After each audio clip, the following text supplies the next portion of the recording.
Now, we've all heard the saying, images speak louder than words. And in fact, visuals are 60,000 times faster processed than text alone. And especially in today's world where information overload is real, being able to distill complex information into easy to understand language is key if we want to cut through with our communication. Now, to give you some context, how much information we are really exposed to every single day, it is roughly 2.5 quintillion bytes of data. Yes, quintillion is a thing. Didn't know about that either. Now, this is already mind-blowing and I think scary at the same time, which is why I'm super excited to be joined by today's guest, who has made it her mission to distill those complex information and turn it into compelling visuals. Jade Goulding is joining us today. Thank you so much for being here, Jade. Oh, thanks, Petra. I'm actually really excited and I'm really appreciative that you've invited me. I love talking all things communication, especially visual communication. And I'm a nerd about it, hence my business name, Comms Nerd. Absolutely. I can't wait to dive into this conversation because I would have also described you as a self-proclaimed comms nerd, an artist, a creative visual communicator, and you are also part of the Trusted Authority program, which I'm super excited to get your message out there even more because it is so relevant. And you've been a standout since day dot on social media because you had always, and you still publish those highly effective and cut through one-page summaries. Now, I would be curious, did you say one day, you know what, I want to design those one pages and visual communication is my thing, or how did you get into it? Yeah, sort of accidentally. I did a really short introductory course years and years ago about graphic recording, and I loved it then. And then I just, I put the lessons away and didn't really think much more about it. And then recently I was part of Leanne Hughes' booked out course, which was incredible. And some of the guest speakers there, I just decided to, I guess, illustrate some one pages for the others in the group. So I wanted to share the notes that we'd learned in a visual way and just sort of as a, I didn't really think anything of it. And people just loved it. I was just so shocked at the response, which was so lovely. So that has just really kicked off something for me. And I've had requests for more pages, and I'm learning much more myself and learning a lot as I go. But yeah, it sort of happened very accidentally. Thank God. It is honestly so powerful. And when I saw them the first time, I was like, oh, this is amazing because there is so much information on this one page without being overwhelming. And this is often where we switch off when we say, oh, we have to read a 500-page book. It's like, oh, no, thank you. I can easily look at a one-pager and have the essence of it to then decide, do I want to read further about it and so forth. So the question is also, how would you distill a one-day conference, a 3 hours workshop, a 500-word or document, a 500-page book into this one-pager? What's your process to distill the core essence of what's been discussed into this summary? Yeah, so I have a bit of a trick when it comes to communication, and I nickname it 3KP, which is, I think there's 3 key points in every piece of communication. Yes. And if you're creating communication, distilling into 3 key points is a really handy way to go about it. So I sort of use that in the drawing. So I'll take out what the key elements are. I think what's going on for me is that I'm reading or listening or processing and going, okay, that would mean something to someone. That would be transformational. That piece is a nugget of truth. Mm-hmm. Or I'll get a picture in my mind and go, oh, that needs to be illustrated into a little diagram to show what that really means. And I sort of pull all those pieces out, and then because I do it digitally, it's like a bit of a puzzle. So I'll write and scroll and draw and then delete and then move it around and rearrange it a lot. But yeah, just really pulling out what I think is the most transformational parts, the things that might be new and interesting, or would definitely mean something to someone, like statistics or a piece of wisdom that's really compelling, or a process that somebody uses to get from A to B. Drawing those kinds of things, I mean, it's complex to describe a process in a block of words, so it's much simpler to just, you can draw it. There's many ways you can draw that, just to show step by step, much simpler, much easier than writing a paragraph about it. And I love the process, and there's a lot to unpack actually from what you just said, because you start with the 3 takeouts, and this is also when we talk about impactful presentations, for example, or meetings, you always want to say, today we're talking about X, Y, and Z. So you're framing the scenario, everyone's got context to it, and then we can into the content, rather than the 37 key takeouts from today's session. Nobody remembers that. And it also forces you to stick with the main key takeouts and don't get lost into the details that don't make any more difference. And another big thing that you said is, what is the transformational part of it? Because there's a big difference between transactional and transformational information. The earth is round. Good on you. What should I do with that? It doesn't say anything. And you also said it doesn't have impact on somebody else. And you are highly empathetic, clearly. What makes you think, what could somebody be interested in? Have you got a bit of a checklist what you would be looking for, or is it simply from your own experience that you say, I would usually look for those statistics, or I would usually look for the process behind it? Yeah, so interestingly, I think a lot of the way that I process things is because of the way that my brain is. So I have ADHD. I had a late diagnosis as an adult with ADHD, which is a highly misunderstood condition. And I don't even think it's, and this is controversial, but some people are in this camp and some people aren't, but I see it as not necessarily a condition. It definitely has some hindrances in certain aspects of life, but it's just that my brain works differently. So my brain works really quickly. Part of growing up and not knowing that I had ADHD, I think, you develop like a radar for information. And the key thing with ADHD is not having enough dopamine. So when I'm processing things, I'm looking for stuff, problems to solve, pieces of information that could help me, things of interest constantly. So that's just how my brain is working. So I think when I'm processing some information to draw, that it's just a natural thing that happens, that I go, okay, this would be of interest. This is a key point. I don't really know how it happens, but it's just that my brain is picking up on the key points. I think it's part of that attention deficit, which I don't think I actually, controversial again, I don't actually think ADHD is an attention deficit. I think it's too much attention. It's paying too much attention to all of the things and not being able to, the problem with that is that it can be hard to prioritize, but you learn how to do that. You learn how to function and pick out the best parts. And I think that empathy comes with that as well, that radar, that seeking for information, thinking how other people feel, watching other people's responses to information, watching other people's relationships or how they relate to each other, taking in all of that information, as well as the world, systems, processes, transactions, things that happen. It's just like a sponge brain. Which I think it is actually a superpower, because you're looking for the most interesting pieces to the puzzle. This is what is the most impactful information that I need to consume. And often we're just walking through life. Everything is boring. Everything is overwhelming. We're not paying any attention to anything. So we are getting lost in detail and not focus on the stuff that actually matters. And then add social media to it, where we just mindlessly scroll through for hours, like, ooh, dang, I haven't done anything today other than social media stalking. This is a big problem these days. It is.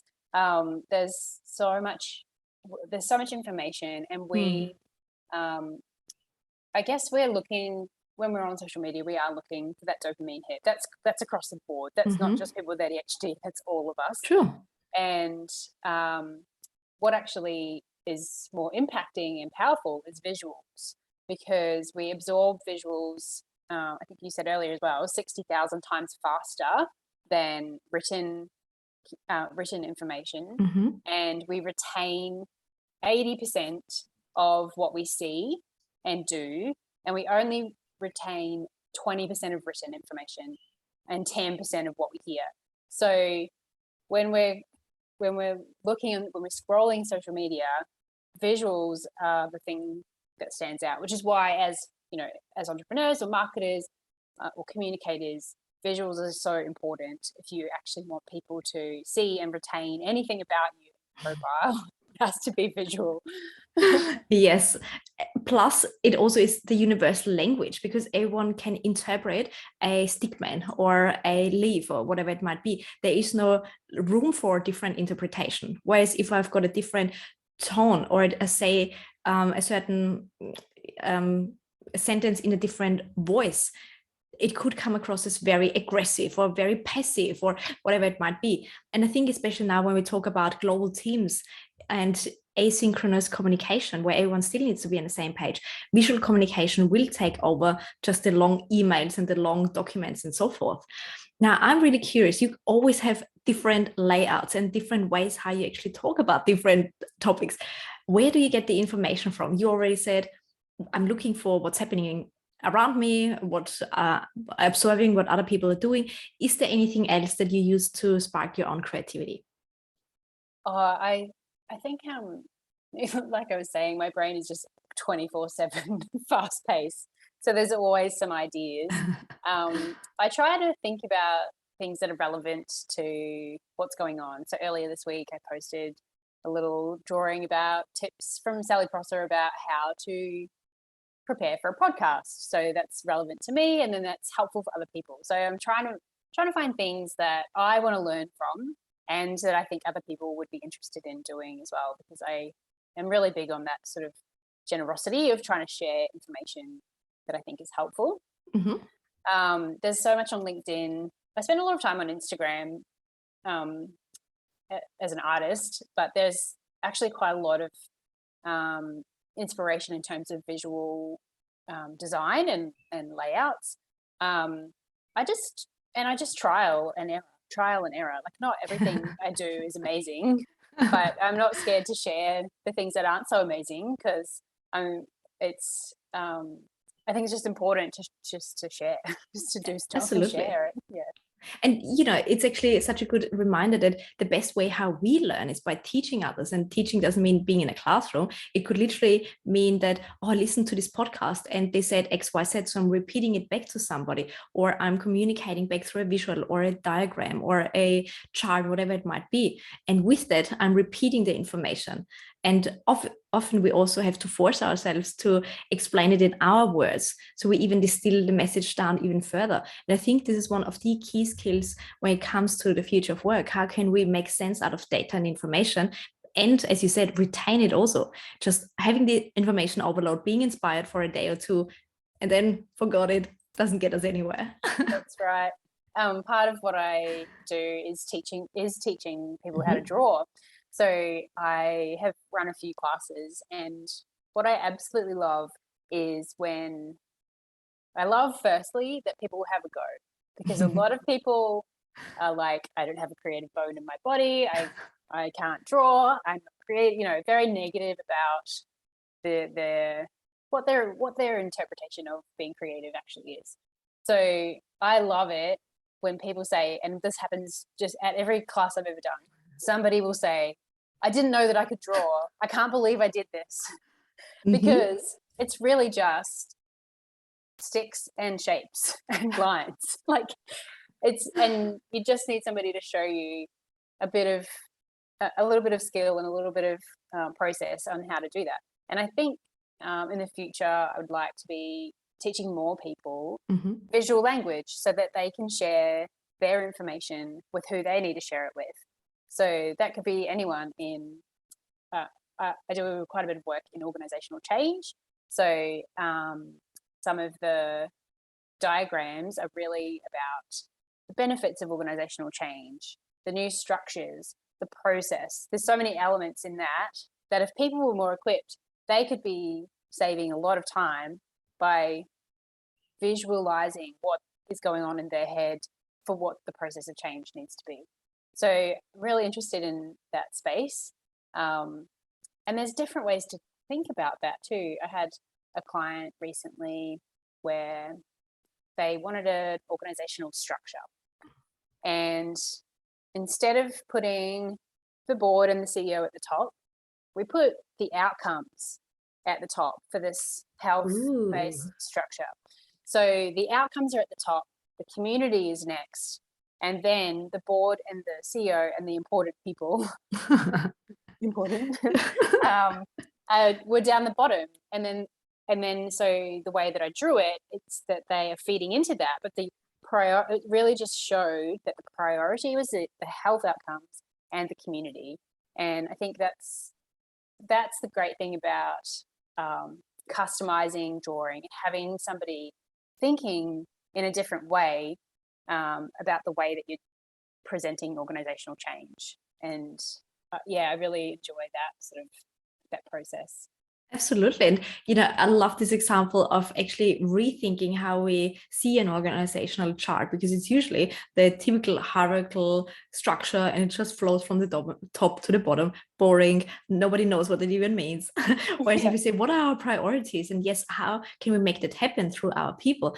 That's so powerful and a very different lens to look at it. And you don't even need to say much other than community. Okay, so these are the priorities. These are our company values, without having to write down community comes first. Nobody resonates with those kind of statements. But pictures of people, of diverse people in their landscape. So I had little landscapes and then collections of humans and different types of humans. That speaks volumes. That shows, the people who are reading this, and the client loved it. They were just so thrilled about it because it was a different lens to look at things, and I have a bit of a different lens going on. And you also mentioned there is actually a process to being creative and drawing certain things, because I would also say if I have to draw a stick man, it's a disaster. It doesn't happen. I just can't do it. But then I attended one of your workshops, and you literally said you can either do like a cloud, or you can do an arrow, or you can even have those shapes to start with, and everyone can draw that. And with those little achievements and wins on the way, it's like, oh, I actually could be a little bit more, bolder now and create something new. How do you go about that? So where do you start? What kind of shapes? And then how do you progress from, I've done a couple of drawings, now I want to progress? Yeah, I actually have quite a few books that I'll have to give you some notes to put in the show notes. But there are some really incredible people who are, pioneering visual language. And I say pioneering, it's sort of like a reinvention, because humans started out visual with cave etchings and paintings, and visual was, like you say, was a universal language. And then we discovered how to turn everything into loads of words. But I think I just keep learning. So I'll watch, there's plenty of YouTube videos, there's books. And then when I prepare my workshops, it's just something, it's just something that again, it's about what I feel like I want to learn, and what I want, and what I think other people want to learn. And generally, people have been really on board with that. So I just take bits and pieces from a load of different places, and I put it together, and then I'll come up with, if I'm teaching somebody to draw something specific, I will come up with a methodology on which lines to do first, and then take people through step by step if it's something a bit more complex. But like you say, I think just sharing a page of shapes that you could use and getting people to draw them just opens up something different in the brain that often goes to sleep in our working life, because we're so used to spreadsheets and emails and not getting a pen in our hand, getting some paper and doing that tangible sort of creative action. is just so powerful. I highly recommend people do something creative, whatever that looks Absolutely. like. Whatever that looks like. Everyone has creative bones. Very true. It just may come across in a different way, but this is exactly how we can prepare ourselves for the future of work. How can we think not just outside the box? How can we throw the box out and reimagine our future, our careers, our skills? And two things that are, again, standouts for me is that you've connected your passion and profession from being an artist and being naturally creative with a commercial outcome. You're delivering an outcome that you get paid for. So you are defining and recreating your own career now for the next stage in the future of work that we're heading into. And plus, what you also said, it comes down to giving certain stages. So how else can we draw it? You think for your participants, and this is what's the difference between an expert and a trusted authority that we always talk about. An expert, they just go about it because they know how to do it. They've got a lot of knowledge, but it takes this extra step of translating it. So what can we do to make it easier for you because you're not in that industry, because you don't have that background? And this sets you apart so strongly because you give people those little achievements and wins and a big outcome. And this is what it all comes down to. And a big part, what you also just said, is creativity. Everyone should focus on that. Can you give us a couple of tips, games, tools, anything, how we can get started? What can we do on a day-to-day basis? Of course. So yay. there is multiple ways that we can engage our creative brain. And that could just be cooking. It could be go to an art shop. Don't be scared. Buy yourself a really nice notebook and a really nice pen. Yes. And just set yourself like 10 minutes a day, 5 minutes a day to sketching something in your house. You could write, even writing is creative. So you could write poetry, like do creative writing rather than writing stuff for work. Write your story, like write a childhood memory, write a love letter to somebody. Dancing, like I love dancing. Yes. In the morning, like a good way to get started is just to dance. It just, like, the music engages your creative brain, you're moving and it's energizing, and it just it's about opening up and being a bit more free, I think, in that space. And then, at work you could just doodle. People like feel you usually get kids into trouble at school for doodling, but it's actually really good for your brain to doodle. So just doodle, draw trees, draw flowers, draw faces, doodle on the edges of your page.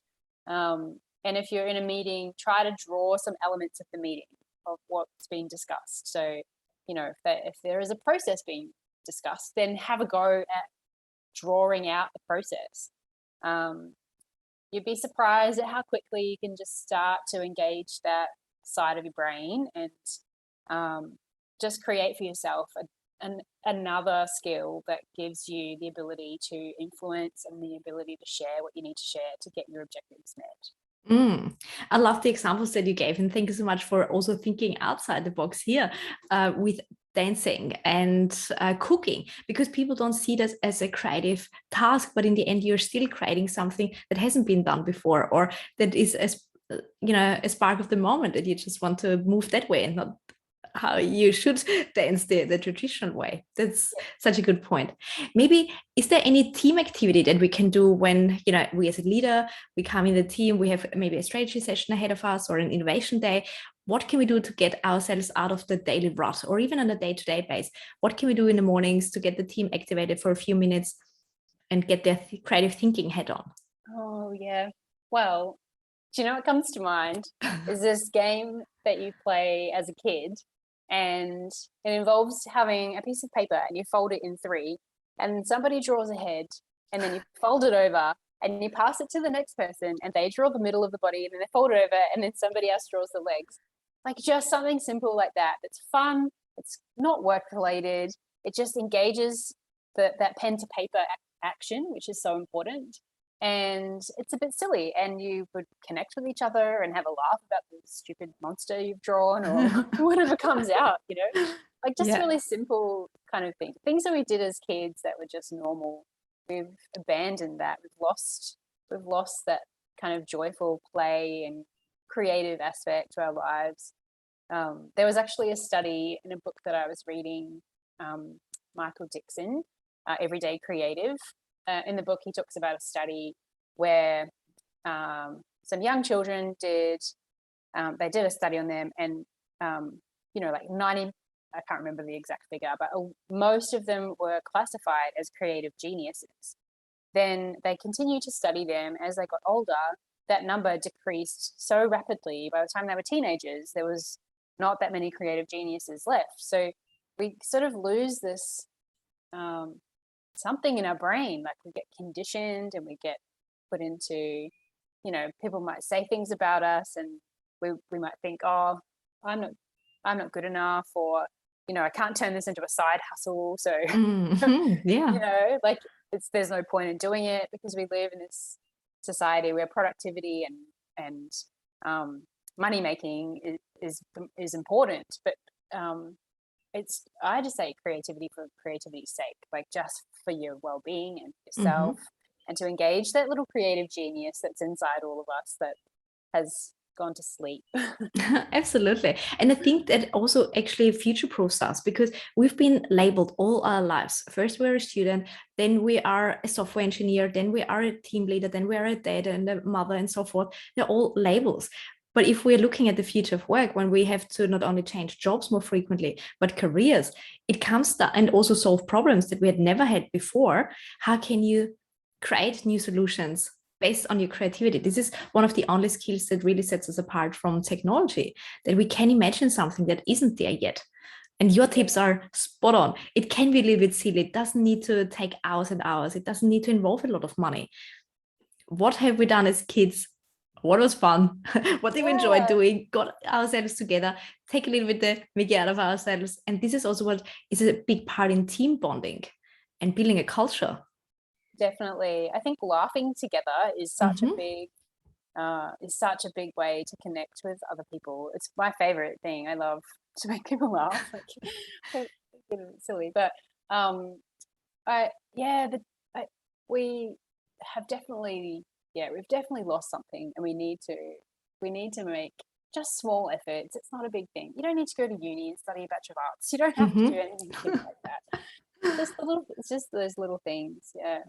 Oh, this is incredible. And I'm looking forward to our workshop that we are going to have, where you show a little bit behind the scenes how we can actually go about it. But before that, where can everyone find you? Look up more of your one-page summaries, what you do when you run other workshops. What's the best way to find you? Yeah, so the best place is probably LinkedIn. I share most of my drawings on LinkedIn, but you can find me at www.commsnerd.com. And you can contact me through there. My LinkedIn is on there. You can search for Jade Goulding. And I'm also on Instagram. If you're interested in my art, my abstract art and landscapes, I am at art_with_Jade on Instagram. I will put all the links in the show notes, and couldn't recommend to connect with you any more to every single person there is. I'm going to be bombarded. Yes, hopefully. Well, thank you so much for being here, for sharing all your wisdom. And I'm really looking forward to seeing more of your creative genius out there. Thank you, Petra. Thank you so much for having me. Thank you.